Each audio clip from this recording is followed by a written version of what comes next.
सर्वांना नमस्कार. स्वागत आहे आपलं तुझी माझी जोडी या यूट्यूब चॅनलवर. आपल्या व्हिडिओला लाईक करा, चॅनलला सबस्क्राईब करा आणि बेल आयकॉनवर प्रेस करा, जेणेकरून सगळ्या नोटिफिकेशन्स तुमच्यापर्यंत वेळेत पोहोचतील. गोंधन भाग 79. आज साखरपुड्याचा दिवस होता आणि पुष्पानं तिच्या मोठ्या मावशीला विश्वास विरोधात काहीतरी खोटं सांगितलं आणि म्हणाली, तो शहरात असतो, त्याची खूप लफडी आहेत आणि अशा मुलासोबत मला लग्न करायला जबरदस्ती सांगत आहेत. संतू, भावड्या आणि आई, मावशी तू काहीतरी कर की, आणि तो दिसायला पण चांगला नाही गो, टकलाय. आणि आता मावशी विश्वासची वाटच बघत होती त्याची कान उघडणी करण्यासाठी. आणि संतू आणि सरस्वती घाबरले आणि इतका जुळवून आणलेला योग फिसकटतोय की काय अशी भीती त्यांना वाटली.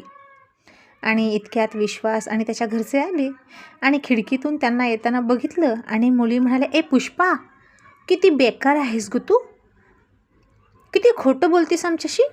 आमची काही नजर लागत होती का गं तुझ्या नवऱ्याला? अगो कसला देखणा आहे तो. आणि पुष्पानं आता जीभ चावली आणि म्हणाली, आला का तो, बघू बघू, सरका बाजूला, तुम्ही दुसऱ्याच कोणाला तरी बघितलं असेल. असं म्हणून पुष्पानं सगळ्या मैत्रिणींना बाजूला सरकवलं आणि खिडकीतून बघायला लागली. आणि आता तिला खिडकीतून पद्मा वैशालीच्या मध्ये चालणारा पांढऱ्या शुभ्र कपड्यातला गोरा पान, लाल ओठांचा विश्वास दिसला. हिरोसारखे केस त्याने मागे वळवले होते आणि त्याची चाल म्हणजे एकदम राजकुमारासारखी होती. शरीरानं चांगलाच दूध भाकरीचा काला खाऊन भरलेला होता. कुठेही अंगावर चरबी नव्हती, पण त्याचं ते हाडाचं मांस होतं ते त्याला खूप गोड दिसायचं. आणि भारदस्त अशी विस्तीर्ण छाती. आणि बाई गं, त्याची ती देखणी चाल बघितली आणि त्या रुबाबदार चालीच्याच पुष्पा मोहात पडायला लागली. आणि तिची मिश्किल नजर हळूहळू शांत झाली आणि ती थोडी थोडी गालात हसायला लागली. तसं एका मुलीनं तिच्या पाठीत धपाटा मारला आणि म्हणाली, हाच आहे ना मुलगा, खोटारडी कुठली, तुला नसेल लग्न करायचं तर हो बाजूला, मी करते त्याच्यासोबत लग्न, कसला देखणा आहे तो, उलट तूच त्याच्यापुढे कमी देखणी आहेस. तशी पुष्पानं तिला मागं सरकवली आणि म्हणाली, अजिबात बघू नकोस, खरंच नजर लावशील. आणि एक मुलगी म्हणाली, असं का गं, मग तू मावशीला इतकं का खोटं बोललीस, आता मावशी बाहेर बघ कसा धिंगाणा घालतील आणि त्याचा अपमान करतील. आणि पुष्पा म्हणाली, आहे त्याचं आणि माझं काहीतरी उसणं, तेच फेडते, त्याच्यामुळे ना मला लय त्रास झाला इतकी वर्ष आणि पुढे पण होणार आहे. आणि मैत्रीण हसून तिची मस्करी करत म्हणाली, पुष्पा, जे काही जुनं फेडायचं आहे ते लवकर फेडा बरं का, लग्नाच्या आधी, नंतर मात्र वेगळंच काहीतरी फेडावं लागेल. असं म्हणून तिची मैत्रीण फिदी फिदी हसायला लागली. तशी नाही म्हटलं तरी पुष्पाच्या कोवळ्या मनामध्ये लाज निर्माण झाली आणि तिनं लाजून ओंजळीमध्ये चेहरा लपवला आणि म्हणाली, इशूबाई जा तिकडं. आणि इतक्यात मावशीची खमकी हाक आली पुष्पाच्या कानावर, पुष्पे बाहेर ये. तशी पुष्पा घाबरली, कारण आता नक्कीच मावशीला सगळं खरं खरं आणि खोटं खोटं काय ते कळलं असणार. आणि पुष्पा बाहेर जातच नव्हती. आणि तिनं मैत्रिणीला सांगायला लावलं की जा, पुष्पा तयारच नाही, साडी घालते असं सांग. आणि आता मावशी बाहेर हसत होते की चांगल्याच, कारण संतोषनं मावशीला विश्वास येण्याच्या आधीच सगळं सांगितलं होतं, विश्वासची ओळख करून दिली. आणि आता याच्यासारखा राजबिंडा देखणा मुलगा, जणू काही स्वर्गातला गंधर्व, अशा मुलाला ही आगाऊ कार्टी टकला म्हणते, चकणा म्हणते. आता हिला काय करावं असं मावशी म्हणाल्या आणि हसायला लागल्या.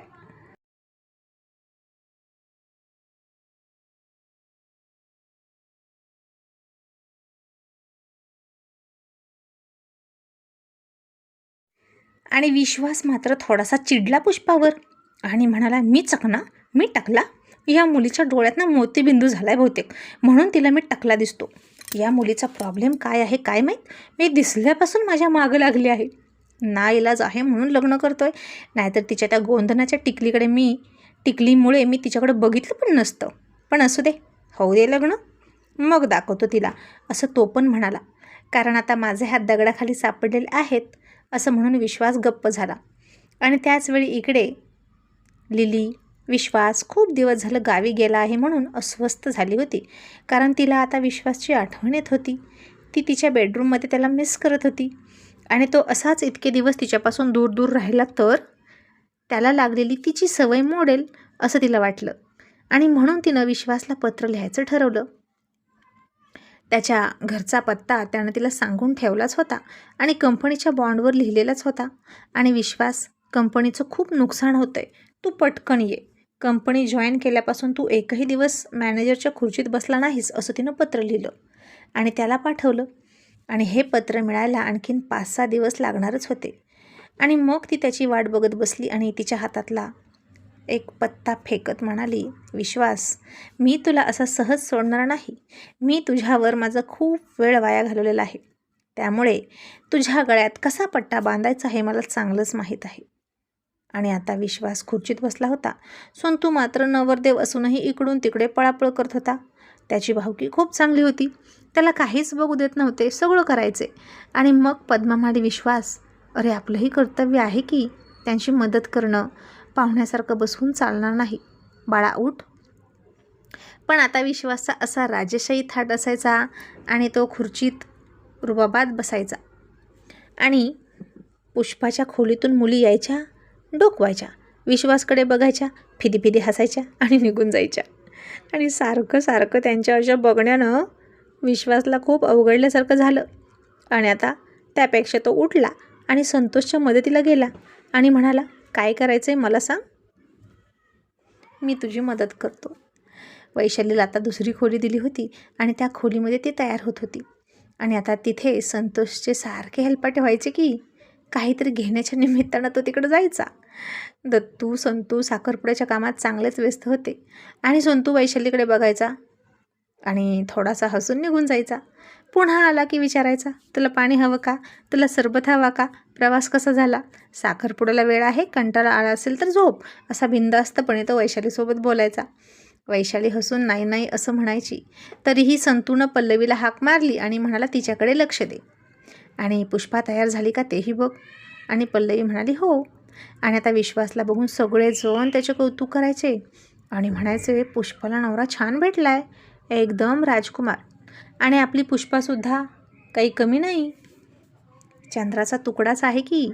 आणि जोडा अगदी तोडीस तोड आहे एकमेकांच्या. मग आता एका खोलीत पुष्पा तयार झाली, दुसऱ्या खोलीत वैशाली तयार झाली. आणि वैशालीसाठी ती चांगली दिसावी म्हणून विश्वासनं मेकअपचं सामान आणलं होतं शहरातून. आणि तो वैशालीकडे गेला आणि तिला खुणवत म्हणाला, यातलं साहित्य तुझ्या त्या होणाऱ्या वहिनीला दे आणि तिला म्हणावं, तुझी पण थोडी रंगरंगोटी कर. आणि वैशाली हसून म्हणाली, दादा, अरे रंगरंगोटी काय म्हणतोस, मेकअप म्हण. आणि विश्वास म्हणाला, त्या अडाणी मुलीला मेकअप म्हटलेलं कळणारच नाही, तिची शाळा फक्त 7वी झाली आहे आणि इंग्लिशचा फारसा गंध आहे असं वाटत नाही. आणि आता हे ऐकलं की पुष्पाच्या करवलीनं आणि गेली की सांगत पुष्पाला. आणि पुष्पा काय आधीचीच कमी आगाऊ होती का, तिला हे ऐकून फार राग आला आणि म्हणाली, मला अडाणी म्हणाला का तो, आता त्याला दाखवते गंमत. आणि इतक्यात वैशालीनं पल्लवीजवळ पाठवलं की ते सगळं साहित्य मेकअपचं आणि म्हणाली, पुष्पाताई, वैशालीने दिलं आहे बघा, तुम्हाला लावा.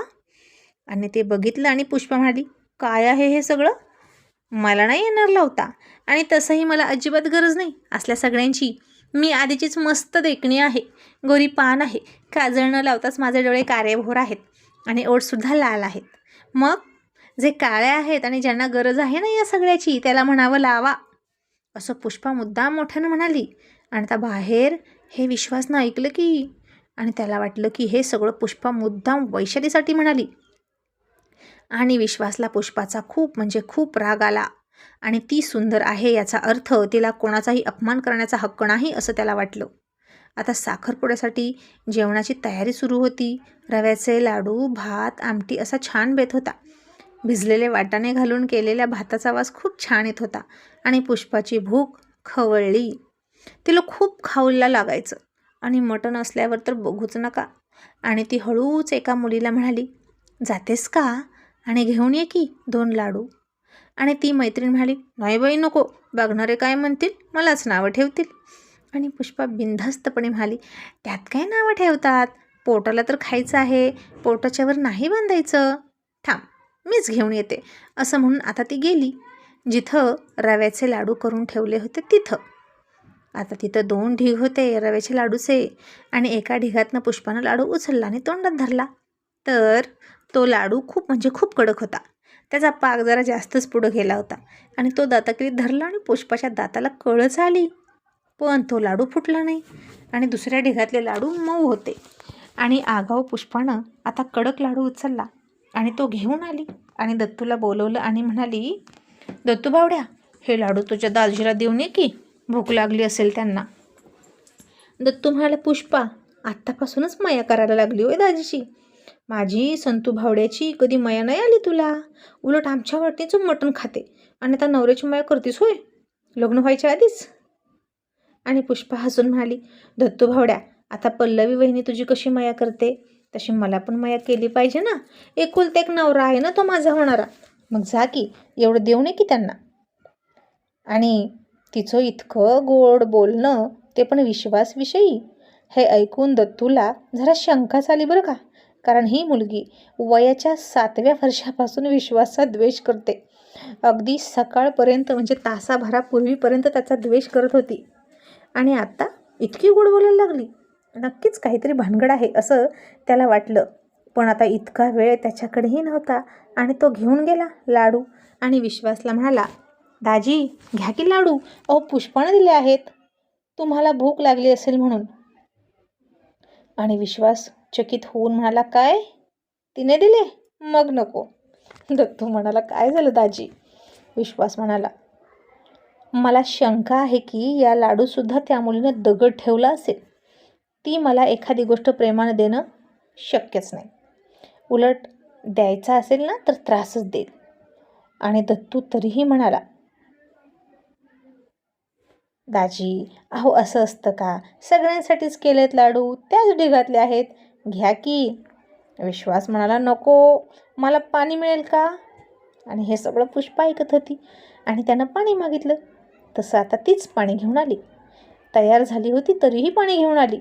आणि विश्वासनं तिच्याकडे एक नजर उचलून बघितली आणि खरंच पुष्पा फार सुंदर दिसत होती. कोणताही मेकअप न करता सुद्धा खरंच सुंदर दिसत होती. पण म्हणून सौंदर्याचा इतका माज काही कामाचा नाही. ती वैशालीला टोमणे मारून बोलली आणि त्याला अजिबात नाही आवडलं. हे जर वैशालीनं ऐकलं असतं तर तिला किती वाईट वाटलं असतं. आपली होणारी नणंद, आपली होणारी वहिनी आपल्याला अशी बोलते, हे ऐकून तिच्या हृदयाला खूप वेदना झाल्या असत्या.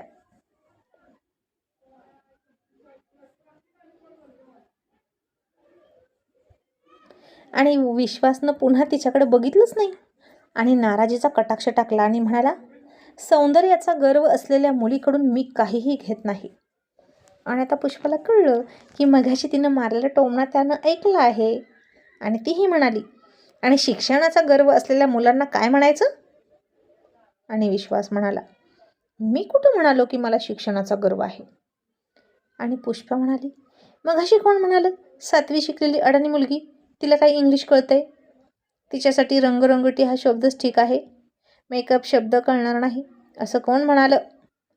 आणि आता विश्वासच्या लक्षात आलं की तिला का राग आला आहे. आणि हे तिचं घर आहे, तिचं गाव आहे आणि इथं सगळीकडे तिच्या करवल्या, तिची चमचेगिरी करत आहेत. आणि आता त्यापैकीच कोणीतरी तिला जाऊन सांगितलं. आणि विश्वास म्हणाला, मग मी काय चुकीचं बोललो? तुला इंग्लिश कळतं का? आणि आता पुष्पा फुशारक्या मारण्यासाठी तोडकं मोडकं इंग्लिश कळत होतं त्याच्याच जीवावर म्हणाली, हो मला इंग्लिश कळतं, त्यात काय एवढं अवघड आहे? My name is Pushpa, my father name is Chandrakant, my mother name is Saraswati, my brother name is Santosh आणि दत्तात्रय. असं तिनं सगळं पाठ केल्यासारखं पटपट पटपट इंग्लिशमधनं सांगितलं. परीक्षेतला निबंध लिहिल्यासारखं पाठ करून सांगितलं. आणि त्याचे उच्चार इतके गावंढळ होते की ते बघून विश्वास थोडा हसलाच आणि मनात म्हणाला, किती गर्व आहे या मुलीला, थोड्याशा ज्ञानाचा, उथळ पाण्याला खळखळाट फार. आणि पुष्पा पुन्हा त्याच्यासमोर ग्लास न आणता पाण्याचा तांब्या घेऊन आली होती आणि म्हणाली, घ्या पाणी प्या, आता मी आणलं आहे ना तर घ्यायचं. आणि विश्वास त्याच्या सुपेरियर आणि अस्खलित उच्चारात इंग्लिशमधून म्हणाला, I am not thirsty anymore.